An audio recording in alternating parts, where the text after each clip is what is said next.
My name is Phil, and I am 35 years old.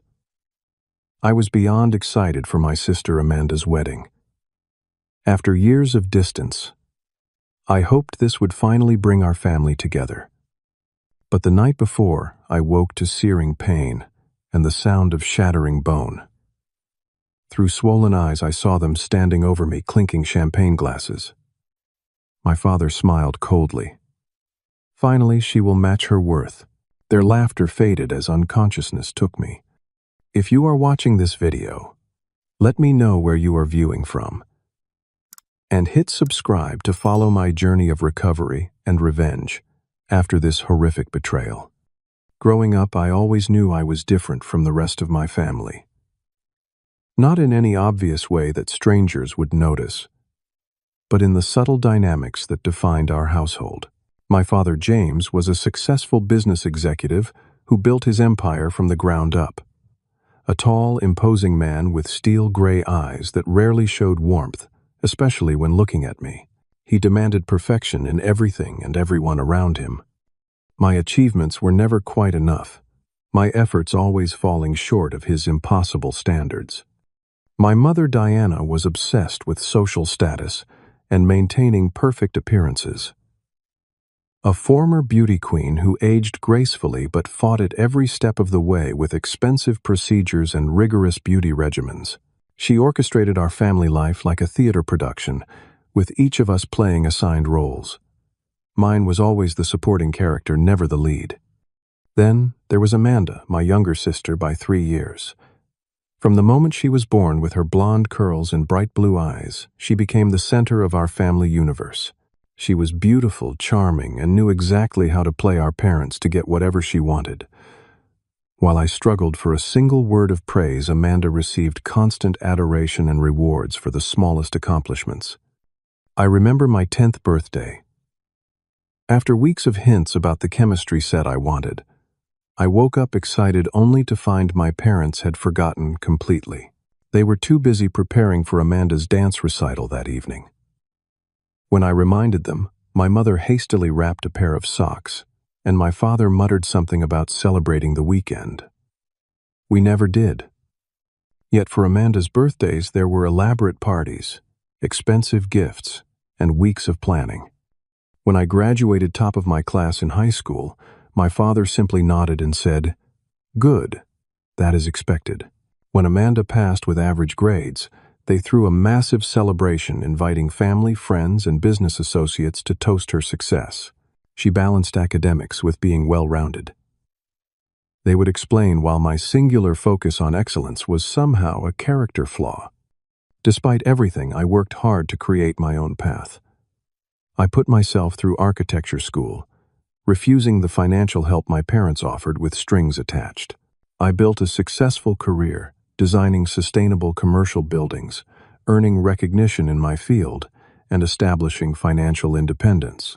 I moved 3 states away, limited my visits to major holidays, and built a life separate from the shadow of my family dynamics. Then came the call about Amanda getting engaged to Jackson, the son of one of the wealthiest families in our hometown. Jackson came from old money. His family had deep connections in the business world, including some partnerships with my father. The match was everything my parents had dreamed of for their precious daughter.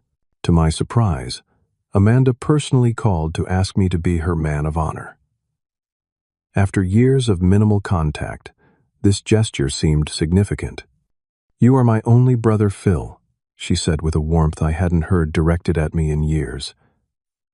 "Despite everything, you should be there beside me on the most important day of my life."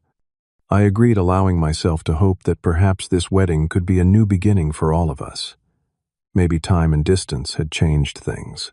Maybe as adults, we could finally have the family relationship I had always craved. I knew my parents would be on their best behavior with the prestigious Palmer family watching. Perhaps in that environment, they might finally see me as the successful man I had become, not the disappointing child they had always treated me as. Before heading back for the wedding, my friend Trevor warned me not to get my hopes up. "I have seen this pattern with you and your family," before he said over coffee. "You go back hoping for acceptance, and you come back wounded. They have shown you who they are for 30 years, Phil. But I dismissed his concerns. People change, I insisted. This is different. This is a major life event for all of us. Looking back now, I wish I had listened. I wish I had recognized that my longing for family acceptance was blinding me to decades of evidence that my parents were incapable of giving me what I needed.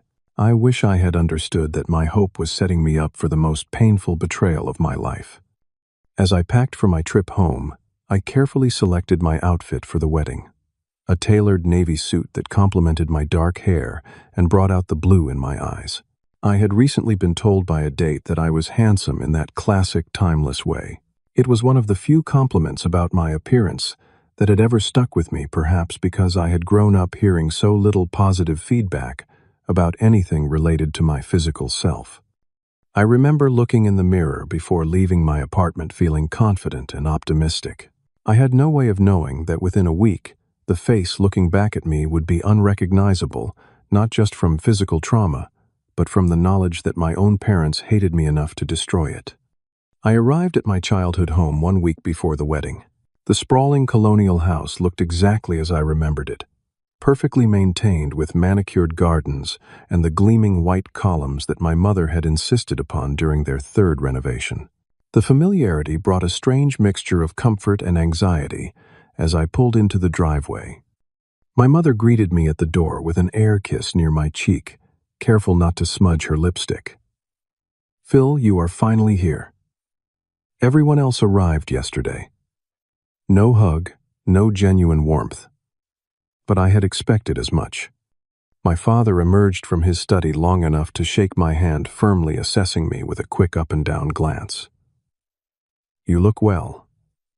Business must be good." It was as close to approval as I was likely to get. The house was buzzing with wedding preparations.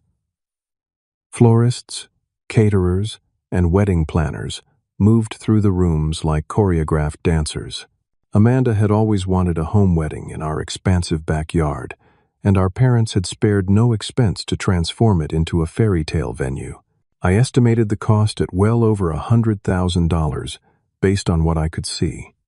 Tension hung in the air despite the festive preparations. My mother kept finding reasons to correct my positioning, my offerings, to help even my conversational topics. "Phil, please do not discuss your urban renewal project at dinner. The Palmers are traditional developers, and we do not want to create awkwardness." Extended family began arriving, including my grandmother Elaine, my mother's mother. Unlike my parents, she embraced me warmly, her eyes crinkling with genuine pleasure. "My sweet boy," she whispered. "You look more handsome every time I see you. How I have missed you." Grandma Elaine had always been my ally, the one person who seemed to see me clearly and love me unconditionally. During childhood visits to her small house by the lake, I found the acceptance and encouragement that was so scarce at home. She taught me to fish, praised my drawings, and listened to my dreams without judgment. Now, in her 80s, she moved more slowly, but her mind remained sharp. As we sat together on the porch swing, she squeezed my hand. "You know, your sister requested you specifically for her wedding party." That surprised me given how things have been. "Me too," I admitted. "But I am hoping it means something is changing." She looked at me with concern in her eyes. "Just guard your heart, Philip. Some people do not change. They just find new ways to disappoint you." The next day, while helping set up chairs in the garden, I ran into Sarah, my childhood friend from down the street. We had been inseparable from kindergarten through high school, until college and careers took us in different directions. She had moved back to town 3 years ago to take over her family's local newspaper. "Phil Burton as I live and breathe," she said, with a genuine smile that lit up her freckled face. "The prodigal son returns." We fell into easy conversation, as if no time had passed.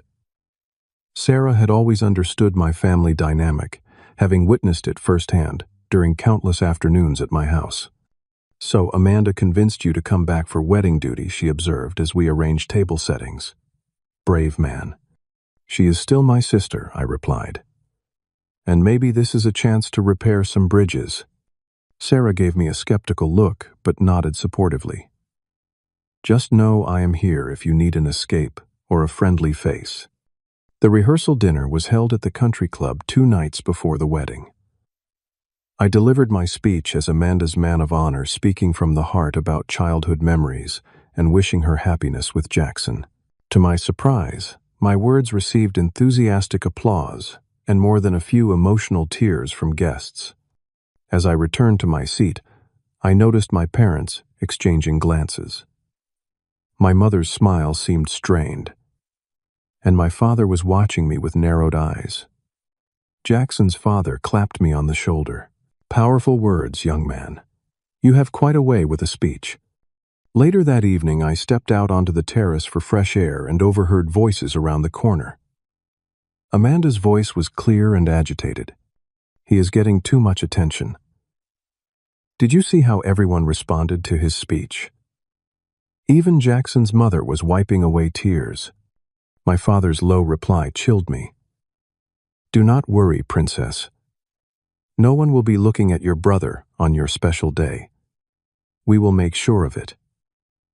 He always tries to outshine me, Amanda continued. Even as kids, with his perfect grades and awards. Now he shows up, looking like this, all successful and put together. My mother's voice joined in. Darling, your father said, we will handle it. This is your wedding.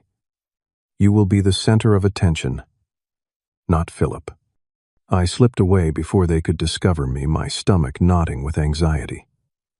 I told myself they probably meant they would minimize my role in the ceremony, or seat me somewhere less visible. Surely they could not mean anything sinister. Despite my unease, I clung to hope that the wedding would still bring us closer. The night before the wedding, Jackson's family hosted a lavish welcome party for out-of-town guests. Amanda sparkled in a white cocktail dress, basking in the attention of friends and family. I maintained my distance, chatting with distant cousins and family friends, many of whom seemed genuinely interested in my architectural career. You always were the smart one, my Uncle Frank commented. Good to see you doing so well for yourself. As the evening wound down, my father approached me with an uncharacteristic smile. Walk with me, son. He led me to the club's bar, now nearly empty. Let us have a drink. Father and son. It has been too long. Surprised and cautiously optimistic, I accepted the tumbler of whiskey he offered. To family he toasted, and I echoed the sentiment, trying to ignore the strange gleam in his eye. After returning from the welcome party, I felt unusually drowsy. The single whiskey with my father should not have affected me so strongly. But my limbs felt heavy and my thoughts foggy. I attributed it to travel fatigue and the emotional strain of being back home, but now I know better. That drink was the beginning of their plan. I barely managed to climb the stairs to my old bedroom, the same room I had left behind when I went to college 15 years earlier. My mother had redecorated it as a guest room, removing almost all traces of my existence. No childhood trophies or photographs remained. It felt fitting somehow, this erasure of my presence from the family narrative. As I changed into sleep clothes, I noticed the room seemed to tilt and sway. My coordination was off, and a strange metallic taste lingered in my mouth. I collapsed onto the bed, my last coherent thought being that something was very wrong. I do not know how long I slept before the pain jolted me awake. It was like nothing I had ever felt before, a crushing, shattering sensation across my face. My eyes flew open to blinding agony, and the terrifying vision of my father standing over me, something heavy and metallic in his hand. My mother stood beside him, her face a mask of cold satisfaction. The bedroom was dimly lit by moonlight streaming through the curtains, but I could clearly see the champagne glasses in their free hands. Blood was pouring from my nose, my lips pooling on the pillow beneath my head. I tried to scream, but only a gurgling moan escaped through what felt like broken teeth. "That should do it," my father said calmly, as if he had just completed a routine task rather than assaulted his own son. "A few more just to be sure." The heavy object, which I later learned, was a decorative brass paperweight from his study, came down again. I heard the crack of bone, felt cartilage collapse in my nose, tasted the warm copper flood of blood in my mouth. The pain was so intense that spots danced in my vision reality, seeming to flicker in and out. Through the haze of agony and whatever drug they had given me, I heard the distinct sound of glass touching glass. They were toasting. My parents were celebrating their attack on me with champagne. To Amanda's perfect day, my mother said, her voice light and pleased. "And to finally putting things in their proper order," my father added. Then, with a chilling laugh, he uttered the words that would forever burn in my memory. "Finally, he will match his worth." My mother giggled, an eerie, girlish sound from this elegant woman in her 60s. "The wedding photos will be perfect now. No one will be looking at him instead of Amanda. He always was too pretty for his own good," my father continued. "Diana, remember how your mother used to go on about his eyes and bone structure, as if that matters for a boy." "The wedding will be perfect now," my mother repeated, seemingly fixated on this point. "Amanda's special day will not be ruined by him drawing attention." I tried to move, to defend myself, to escape, but my limbs were leaden. Whatever they had drugged me with had rendered me nearly paralyzed. I could only lie there, blood filling my mouth, vision blurring, as my own parents discussed my disfigurement as casually as they might discuss changing the dinner menu. "Should we call an ambulance?" my mother asked, a note of uncertainty finally entering her voice. "Do not be ridiculous," my father scoffed. "He will live.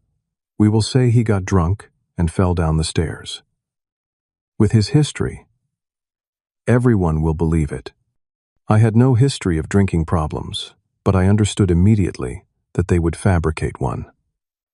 Create a narrative of the disappointing son who could not even stay sober for his sister's wedding, who selfishly created drama by injuring himself.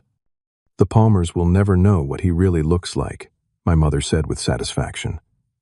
"Their first impression will be this." She gestured at my battered face with her champagne glass. They continued talking, but their voices began to fade as consciousness slipped away from me. The last thing I remember was my father's hand patting my shoulder almost affectionately. "Sleep tight, son. Big day tomorrow." As darkness claimed me, I had one clear thought. If I survived this night, nothing would ever be the same again. The fragile hope I had nurtured of family reconciliation was shattered more completely than the bones in my face. In its place, something else began to form, something hard and cold and determined. If I lived, there would be consequences.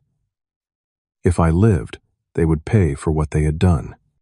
I drifted in and out of consciousness throughout the night, pain my only constant companion. At some point, I thought I heard my grandmother's voice, concerned and questioning, and my mother's smooth, practiced lies in response. But I could not call out, could not reach for help. I was trapped in a broken body and a house that had never been a home. The morning sunlight streaming through the curtains woke me to a world of pain. My first conscious thought was that breathing hurt, each inhale sending daggers of pain through my face. My second thought was the memory of what had happened, so horrific that for a moment I wondered if it had been a nightmare. Then I tried to open my eyes. Only one would open. The right one swollen, completely shut. I raised a shaking hand to my face and felt the sticky crust of dried blood.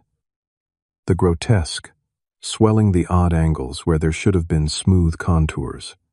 With tremendous effort, I pushed myself up and stumbled to the ensuite bathroom. The face that looked back at me from the mirror was unrecognizable. A monster mask of purple, black, and crimson. My nose was flattened and pushed to one side.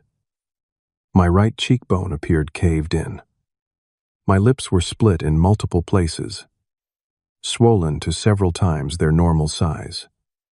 Blood had dried in macabre patterns down my neck and onto my chest.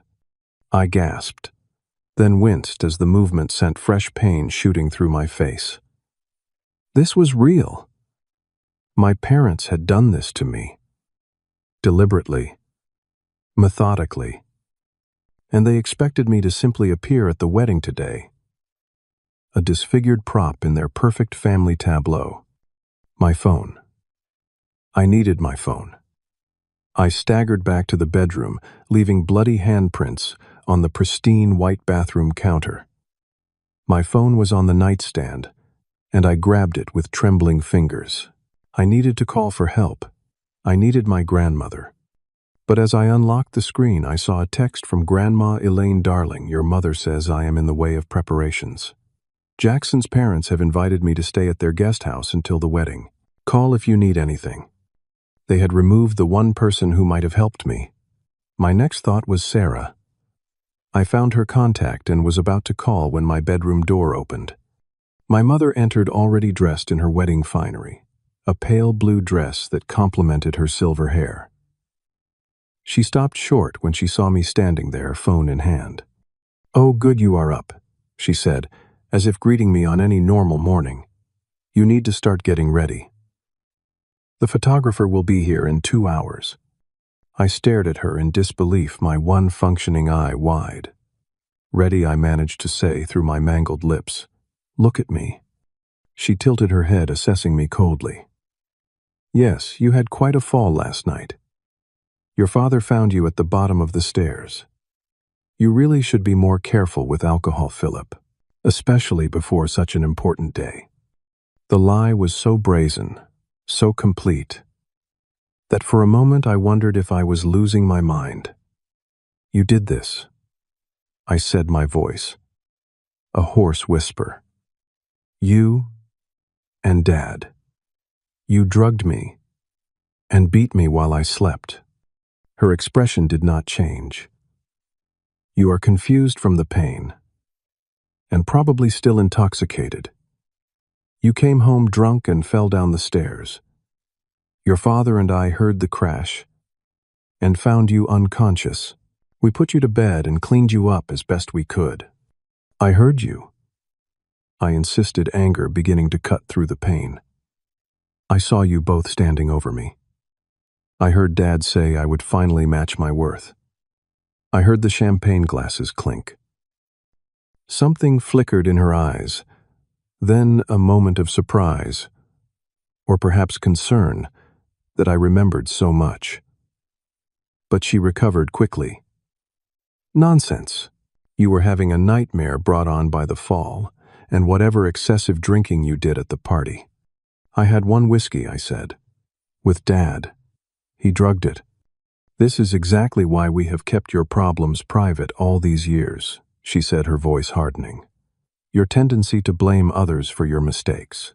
Your father warned me you might react this way, trying to create drama on your sister's special day." I held up my phone. "I am calling the police." She moved then, surprisingly fast for a woman her age, and snatched the phone from my hand.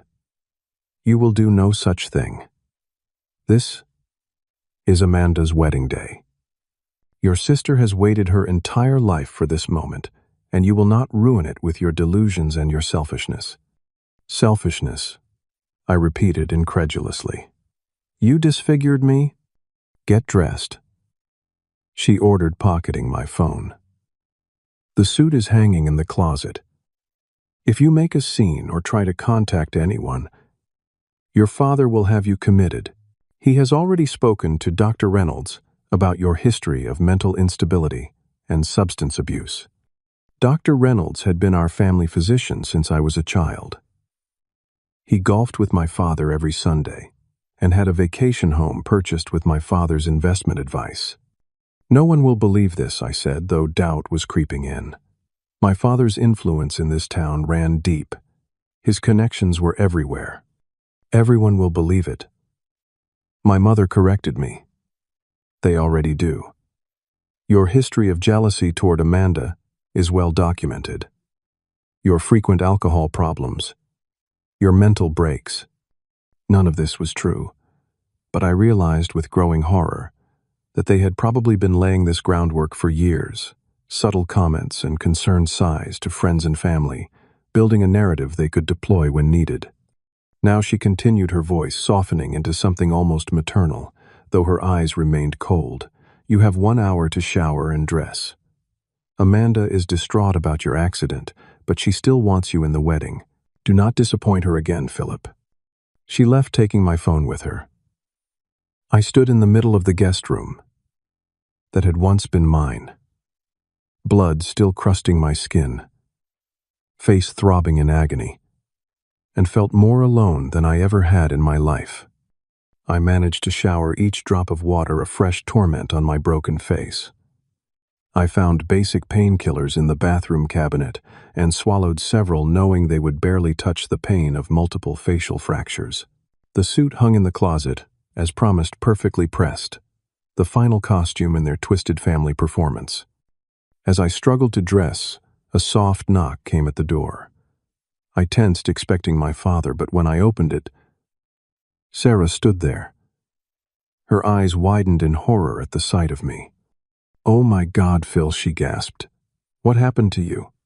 Before I could answer, my mother appeared behind her. "Philip had an accident last night," she said smoothly. "Too much to drink, I am afraid. He fell down the stairs." Sarah looked from my mother to me, doubt clear in her expression. "That does not look like a fall. Unfortunately, he hit the banister corner on the way down," my father added, suddenly joining us in the hallway. "We wanted to take him to the hospital, but he refused. You know how stubborn he can be." I tried to communicate silently, with Sarah willing her to understand, but speaking openly felt dangerous, with both of them flanking her. "I came by to bring the boutonnieres," Sarah said, still staring at my face with concern. "Amanda asked me to deliver them." "How thoughtful," my mother said. "Philip will be down shortly to join the wedding party photos." As my parents steered Sarah away, she glanced back at me with clear worry in her eyes. That look was a lifeline, a reminder that not everyone was under my parents' spell, that someone might believe the truth. Within the hour, I was downstairs, facing the full horror of having to participate in the wedding with my battered face. The photographer looked appalled, but said nothing when my father explained my accident. Amanda burst into tears when she saw me, but not from sympathy. "How could you?" she sobbed. "My wedding day. All the photos will be ruined." Jackson, to his credit, seemed genuinely concerned. "Man, you need a hospital, not a wedding. Those look like fractures." But my father clapped him on the shoulder. "Women and their perfect wedding dreams, right? Philip insists on being here for his sister despite his unfortunate accident. Shows character, I think." The wedding guests began to arrive, and with each shocked look, each whispered comment, each pitying glance, my humiliation grew. But so did my resolve. I would get through this day. I would play my part one last time, and then I would make them pay for what they had done. The garden, transformed into a wedding venue, was breathtaking. White roses and silver ribbons adorned every surface, crystal chandeliers hung from the massive oak trees, and a white carpet created an aisle between rows of white chairs. Under different circumstances, I might have appreciated the elegant aesthetic my mother had created. Instead, I stood at the edge of the gathering, painfully aware of the stares and whispers. Guests who had known me since childhood did double takes, their expressions shifting from shock to discomfort to pity. Some approached with awkward condolences about my accident, while others simply avoided me altogether. "Quite a night you had," commented my Uncle Robert, my father's brother, who shared his cutting demeanor, always did know how to make an entrance. My mother had strategically placed makeup on the worst of my bruises, though nothing could conceal the structural damage to my face. The swelling had increased, giving me a grotesque, lopsided appearance. Each throb of pain reminded me of their betrayal, their glasses clinking in celebration of their cruelty. The wedding coordinator, a harried woman with a clipboard and headset, approached me with visible discomfort. "We are adjusting the ceremony slightly," she informed me. "You will still be in the wedding party, but we are moving you to the end of the line furthest from the bride." Mrs. Burton thought it would be less distracting. Translation: my mother did not want me visible in the main photos. As guests took their seats, I spotted Grandma Elaine being escorted to the front row. She caught sight of me and her hand flew to her mouth in horror. Before she could approach me, my father intercepted her, guiding her firmly to her seat with a hand on her elbow. I could see him speaking intently to her, no doubt, reinforcing the story of my drunken fall. The ceremony began, and I took my place at the end of the groomsmen line as instructed. Amanda was radiant, in an elaborate white gown, her golden hair piled in elegant curls beneath a diamond tiara that had been my mother's. She floated down the aisle, on my father's arm. The perfect princess bride. When they reached the altar, my father kissed her cheek and then turned to the guests with a broad smile. "Friends and family, thank you for joining us on this joyous day as we celebrate the union of our beloved daughter Amanda to Jackson Palmer." His voice caught in a practiced display of emotion. "As parents, there is no greater joy than seeing your child find happiness. Amanda has always been our pride and joy, the light of our lives." I stood silently, the words stabbing deeper than the physical pain. Always their pride and joy. The implication clear, unlike their disappointing son. The minister proceeded with the ceremony, and I performed my minimal role robotically. When it came time for the exchange of rings, I handed the band to the best man without meeting Amanda's gaze. Throughout the vows, I focused on a point in the distance, detaching myself from the moment, from the pain, from the family that had never truly been mine. After the ceremony, while the photographer arranged groups for pictures, Sarah managed to approach me. "Phil, what is really going on?" she whispered, her eyes filled with concern. "That is not a fall injury. I worked the crime beat at the paper for 2 years. Those are impact wounds." Before I could respond, the photographer called for the immediate family. As I moved to join the group, my mother held up a manicured hand. "Perhaps we should do one set without Philip," she suggested smoothly, given his condition. Jackson's father frowned. "Nonsense. He is Amanda's brother. Family photos should include family." My father stepped in. "Of course you are right. Philip, come, stand at the back here." As I took my position, I felt a strange calm descend. This charade would end today. I would no longer participate in their twisted family fiction. The reception followed in a massive tent erected on the lawn. I was seated at a table far from the main wedding party, with distant relatives who clearly felt uncomfortable in my presence. The bandage the makeup artist had applied to my broken nose was already soaking through with blood, and each swallow of water sent pain shooting through my jaw. Then came the moment I had been dreading, the speeches. As man of honor, I was expected to toast the bride. My father approached my table, champagne glass in hand. "Your turn, son," he said loud enough for nearby guests to hear. "Keep it brief and appropriate, yes, given your condition." I stood slowly, taking the microphone he offered. Pain radiated through my face with each movement, but I walked steadily to the center of the dance floor. The tent fell silent as guests took in my battered appearance in the bright overhead lights. "I want to thank everyone for coming today." I began, my voice distorted by my swollen lips, but clear enough to be understood. Family is a precious thing, or at least it should be. My mother tensed visibly at her table. My father took a half step forward. "Many of you have expressed concern about my appearance today," I continued. "You have been told I fell down the stairs after drinking too much last night." The silence in the tent grew heavier. I could feel every eye on me. "That is not what happened." I paused, meeting my father's gaze directly. "Last night I had one drink with my father. It was drugged. While I was unconscious, my parents entered my room and deliberately shattered my face with a heavy object to ensure I would not look better than Amanda on her wedding day. Gasps erupted around the tent. My mother's face drained of color. My father started toward me, fury in his eyes. "I heard them toast their success," I said, raising my voice to be heard over the growing murmurs. My father said, and I quote, "Finally he will match his worth." "He is delusional," my father announced loudly. This is exactly the kind of attention-seeking behavior he has displayed his entire life. Philip has struggled with mental health issues for years. "That is a lie," I replied calmly. "Every word out of their mouths about me has always been a lie." Amanda stood up, tears streaming down her face. "How dare you?" she shouted. "How dare you make my wedding day about you and your sick fantasies?"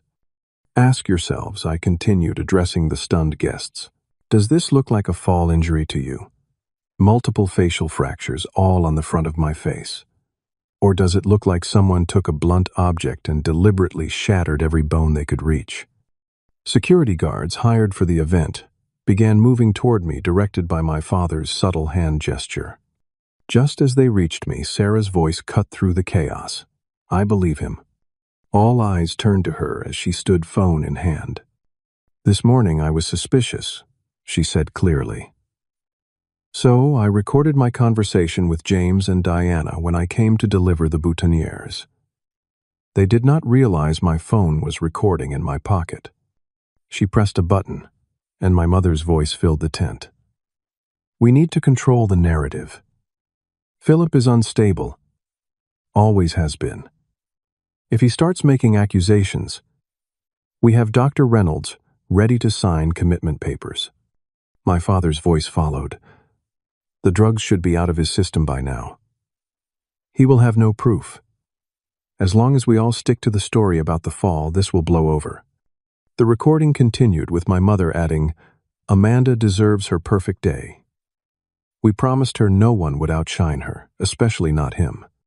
The tent erupted in chaos. Jackson's parents stood up, his father's face flushed with anger.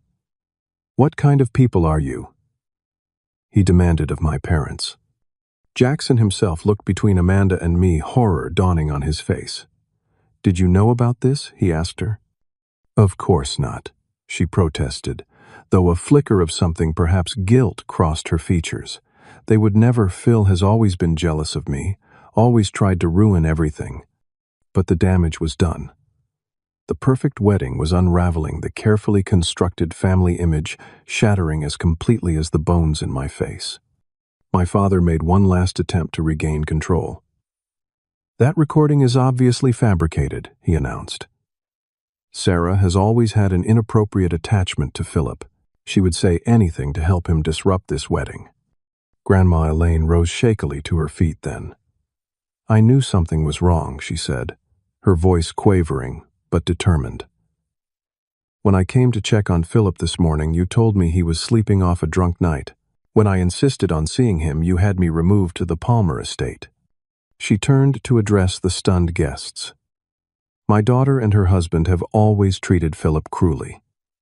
I witnessed it his entire childhood, but was powerless to stop it.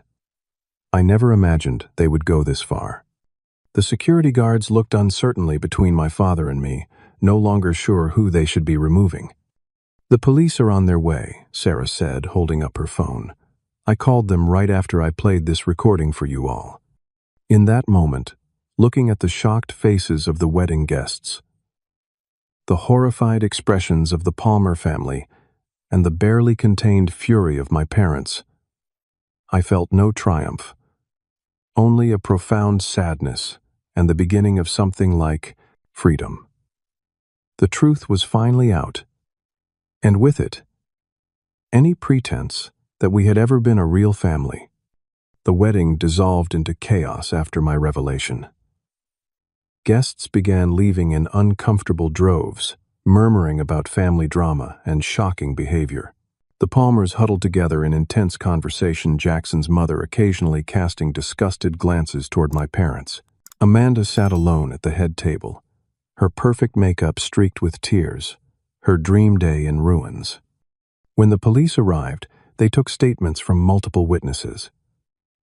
Sarah provided her recording, and several guests came forward to say they had always found the story of my fall suspicious given the nature of my injuries.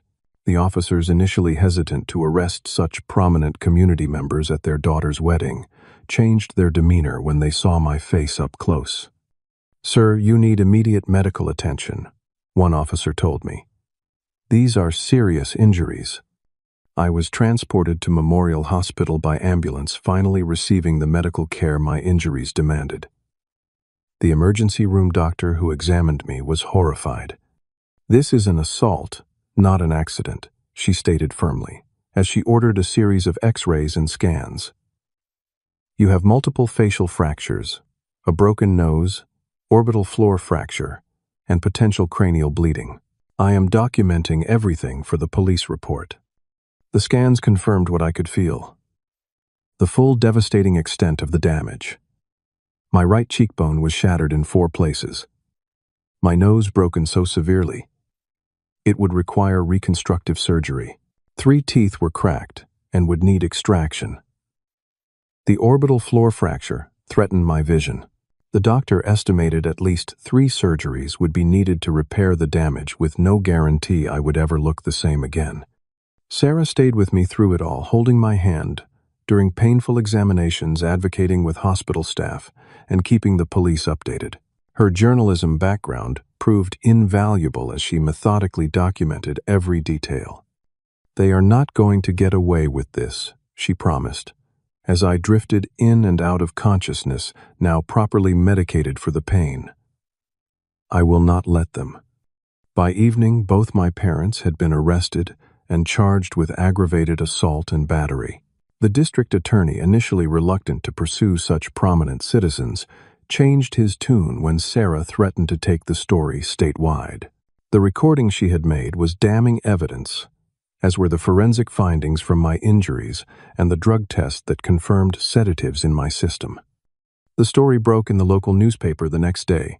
Prominent businessman and wife arrested for assaulting son before daughter's wedding. Sarah had written it herself, presenting the facts with journalistic integrity while making the horror of what had happened unmistakably clear.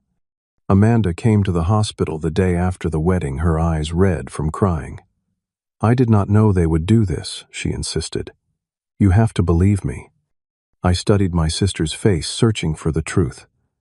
"But you knew they were planning something to minimize my presence at your wedding." She looked away, guilt flashing across her features. "They said they would make sure you did not overshadow me." "I thought they meant they would seat you somewhere less visible or limit your speech time. I never imagined this." "Did you ever defend me?" I asked the question that had haunted me for years. "Even once. In all the years they treated me as less than you. Did you ever stand up for me?" Her silence was answer enough. "Please, Phil," she finally said. "This is destroying everything.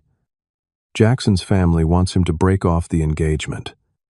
They are saying they cannot be associated with our family now." Even in this moment, her concern was for herself. I felt a strange pity for her, trapped in the gilded cage our parents had built, valued only for what she represented, not who she was. "I cannot help you," I told her gently.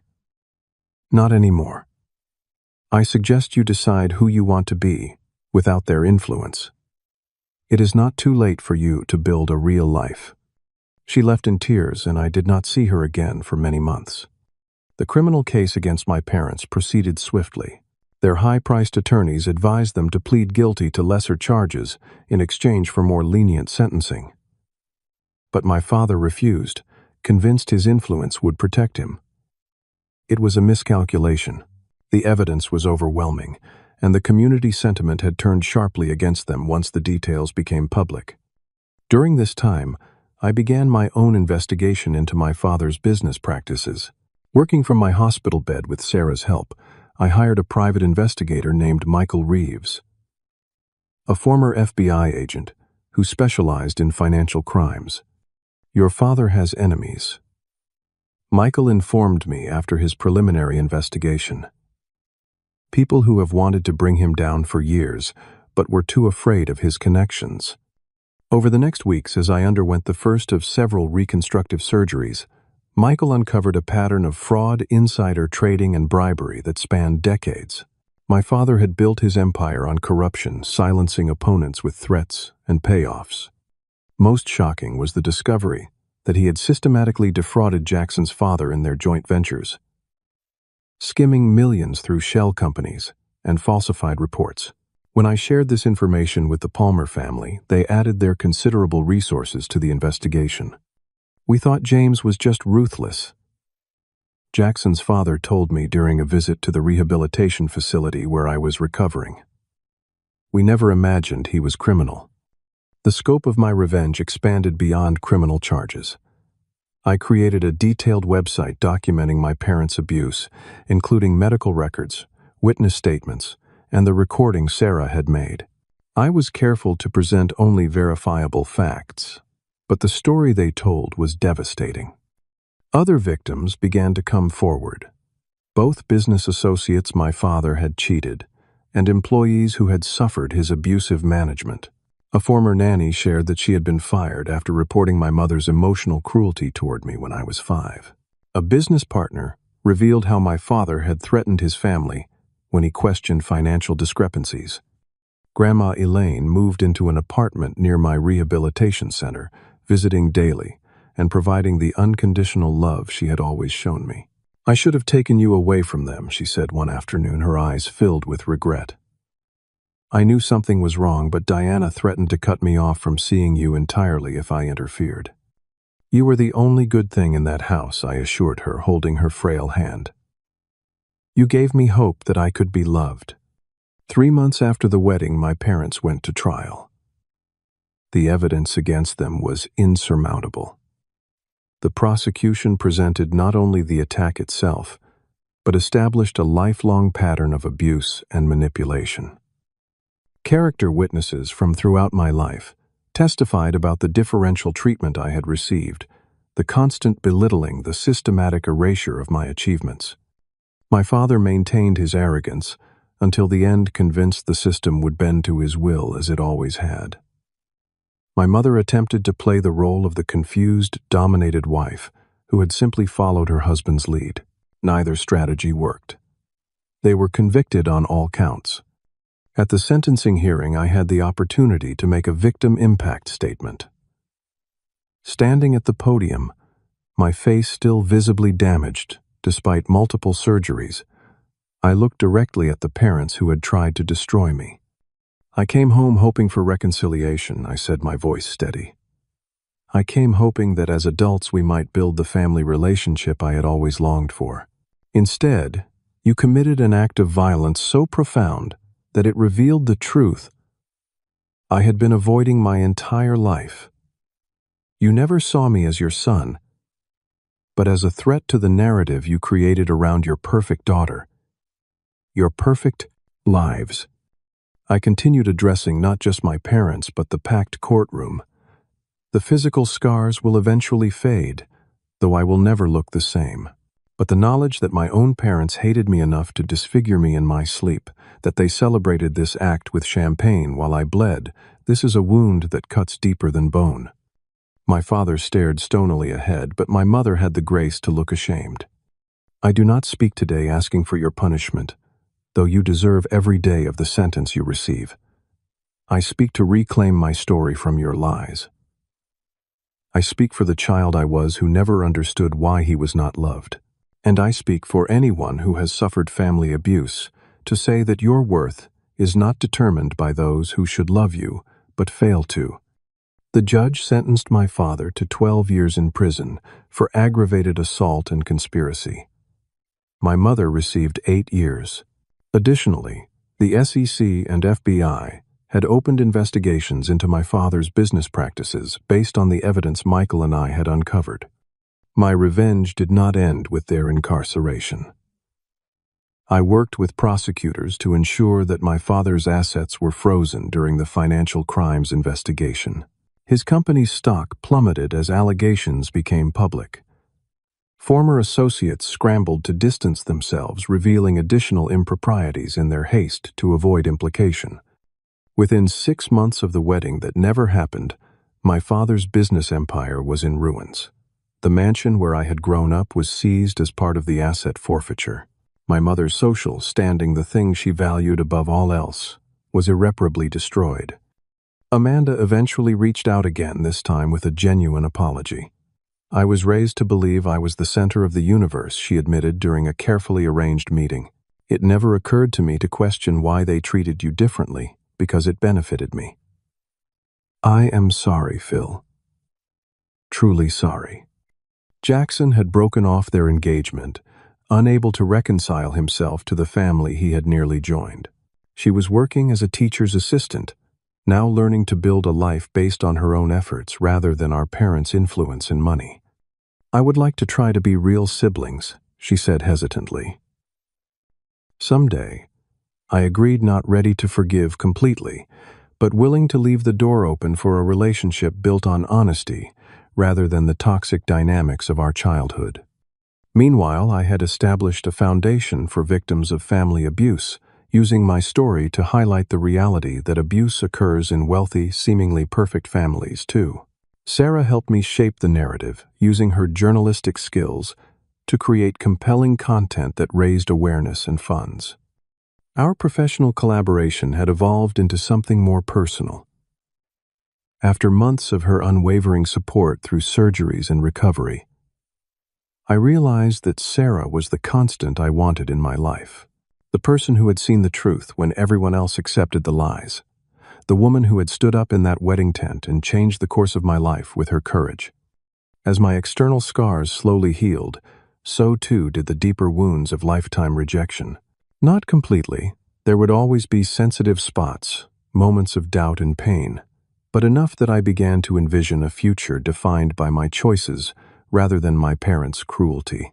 A future where the broken bones in my face became the breaking of chains that had always bound me to their toxic expectations and conditional love. 1 year after the wedding that dissolved into chaos, I stood in front of my bathroom mirror, examining the face that had become both familiar and foreign. The surgeons had done remarkable work reconstructing what my parents had destroyed. Most people who did not know me before would never guess the trauma written in bone and tissue. But I could see it in the slight asymmetry of my cheekbones, the small bump on the bridge of my reconstructed nose, the barely perceptible droop at the corner of my right eye.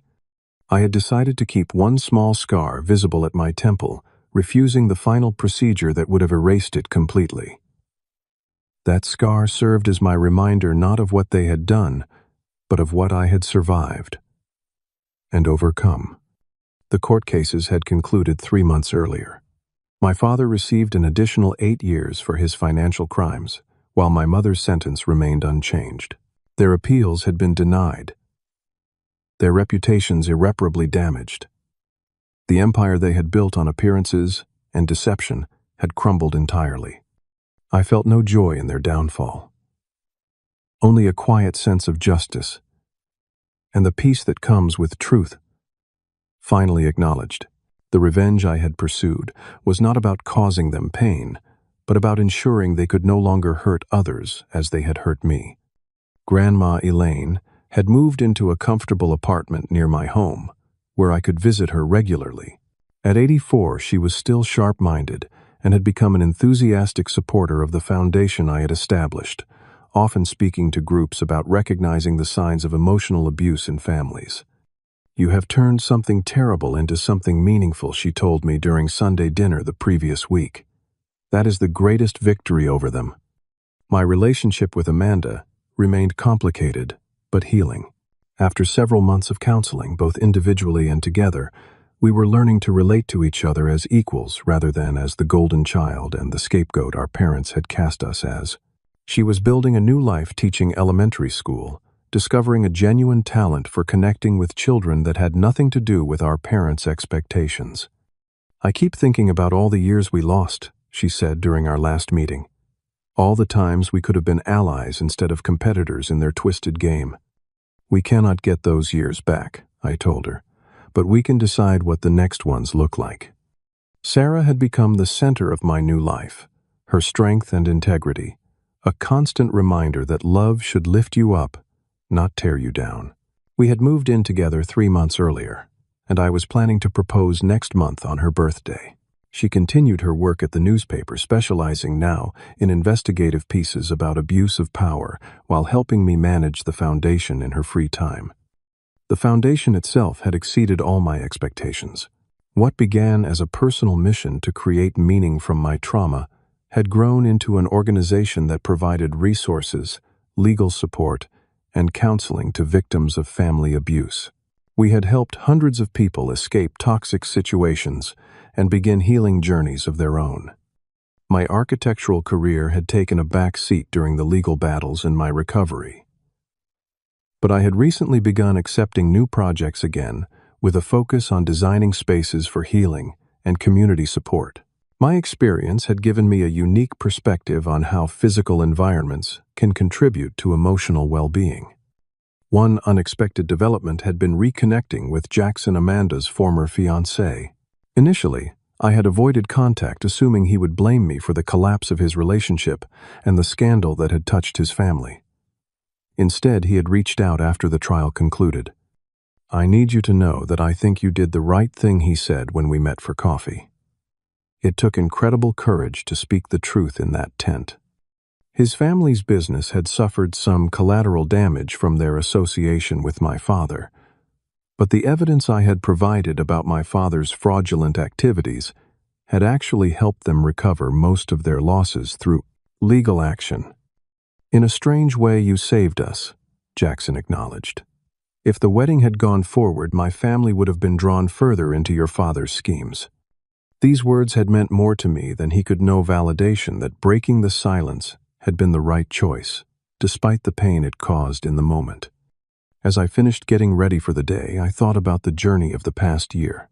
From the broken man with a shattered face and spirit to the person I was becoming, someone defined not by what was done to me, but by how I had responded and what I had built from the ruins. The deepest lesson I had learned was that true family has nothing to do with DNA or shared history. True family consists of the people who see your worth inherently, who love you not for what you accomplish or how you make them look, but simply because you are you. I had found that family in Sarah, in Grandma Elaine, in the community of survivors and advocates that had formed around the foundation. I had also learned that healing is not a straight line. There were still days when the trauma felt fresh, when a particular sound or smell would trigger memories of that night. Days when I would catch myself in the mirror and momentarily see the battered face that had stared back at me the morning after the attack. But those moments were becoming less frequent, less overwhelming. Perhaps the most profound realization was that, while my parents had temporarily succeeded in breaking my face, they had ultimately failed in breaking my spirit. In fact, their cruelest act had inadvertently set me free from the cycle of seeking approval I could never earn, of trying to belong in a family where I was never truly wanted. Some scars remain both visible and invisible. But scars are not just markers of injury. They are evidence of healing of the body and spirit's remarkable capacity to mend and grow stronger at the broken places. As I prepare to speak at today's Foundation fundraiser, I think about all the people who will be their survivors like me, seeking to transform their pain into purpose. And I know what I will tell them, that your worth is not determined by those who failed to love you, that sometimes the family you need is the one you build for yourself, and that speaking your truth, however painful, is the first step toward a sixping. Life reclaimed. Have you ever experienced betrayal from someone who was supposed to protect you? How did you find the strength to overcome it and rebuild? Share your story in the comments, and remember to like, subscribe, and share this video if it resonated with you. Your support helps others realize they are not alone in their struggles. Thank you for listening to my story, and remember, healing is possible, even from the deepest wounds.